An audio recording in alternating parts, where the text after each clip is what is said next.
আপনি পেশায় কি করেন? পেশা আমি কালেকশন করে চলি। কালেকশন করেন? জি। সেটা কি গ্রামে গ্রামে করেন না বাজারে বাজারে? বাজারে বাজারে। জি। আপনি তো শারীরিক ভাবে অসুস্থ। জি। আপনার কি সমস্যা বলেন? আসসালামু আলাইকুম। আমি বর্তমানে দাঁড়িয়ে আছি গফরগাঁও থানার রসুলপুর ইউনিয়নের রসুলপুর গ্রামে।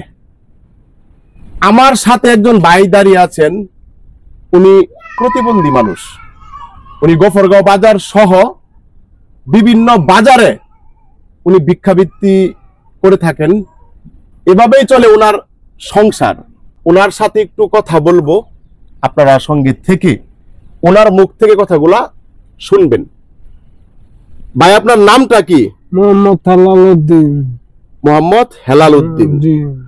আপনার আব্বার নাম কি? জাহেদ আলী। জাহেদ আলী। জি। আপনার থানার নাম কি? গফরগাঁও। আপনার ইউনিয়ন? রসুলপুর। আর আপনার গ্রাম?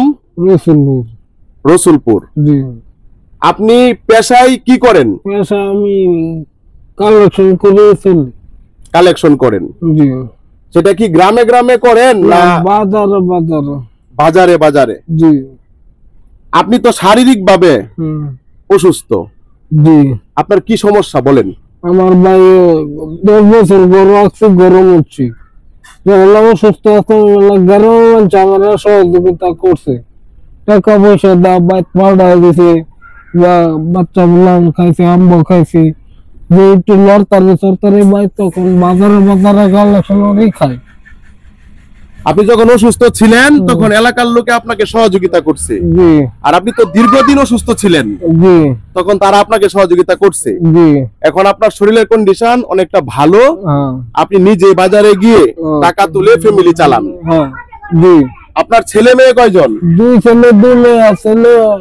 মাইয়া মোলা মেজানো পরে ছেলে আল্লাহর মাদা হতে পারে, সে বরাবর একজন কায়দাও রাখবে। আলহামদুলিল্লাহ, আমরা আপনার জন্য মন থেকে দোয়া করি। আপনি এত কষ্ট করে টাকা ইনকাম করে ফ্যামিলি চালাচ্ছেন এবং আপনার ছেলে মেয়েকে মাদ্রাসায় পড়াশোনা করাচ্ছেন। আপনার ফ্যামিলিতে আপনাকে ছাড়া আরো কেউ আছে ইনকাম করার মতো? আমি সংসার চালাই। আপনি সংসার চালান? জি। আমরা যে আপনার বাড়িতে সেই গফরগাঁও থেকে ছুটে এসে ইফতার সামগ্রী দিয়ে গেলাম, আপনার কেমন লাগতেছে বলেন? আলহামদুলিল্লাহ, খুশি। ধন্যবাদ। আপনি খুশি? জি। আপনার তো উপকার হয়েছে। জি। আপনি যদি খুশি হয়ে থাকেন, এই ইফতার সামগ্রী যারা সহযোগিতা দিয়ে আপনার বাড়িতে পাঠাইছে, খাস করে দোয়া করবেন আলহামদুলিল্লাহ তাদের জন্য। আলহামদুলিল্লাহ। এখানে বলার কিছু নেই, উনার মুখ থেকে আপনারা সবকিছু শুনেছেন। উনি দীর্ঘদিন অসুস্থ ছিলেন, ঘরে পড়েছিলেন, উনার এলাকার মানুষ ওনাকে সহযোগিতা সবাই করেছেন। এখন মোটামুটি উনি চলতে পারেন। বিভিন্ন বাজারে গিয়ে উনি টাকা কালেকশন করে ফ্যামিলি চালান। ওনার ফ্যামিলিতে ওনাকে ছাড়া ইনকাম করার মতো কেউ নেই। ওনার ছেলে মেয়ে সবাই মাদ্রাসায় পড়াশোনা করতেছে। আমাদের হাতে আমাদের যে অসহায় মানুষের তালিকা এখনো রয়েছে, সেটা অনেক লম্বা, অনেক বড়। অসংখ্য অসহায় মানুষ আমাদের কাছে রয়েছে। আপনারা যারা এই ভিডিও দেখবেন, আমার নিকটতম বন্ধু বান্ধব, আত্মীয় স্বজন, প্রবাসী ভাইয়েরা, আমার প্রিয় মানুষ, আমার বন্ধু, আমার প্রতিবেশী, আপনাদেরকে রিকোয়েস্ট করব, অনুরোধ করব, আমরা একেবারে হতদরিদ্র মানুষকে আপনাদের দেওয়া ইফতার সামগ্রী পৌঁছে দিচ্ছি। আপনারা আমাদেরকে সহযোগিতা আরো করতে হবে।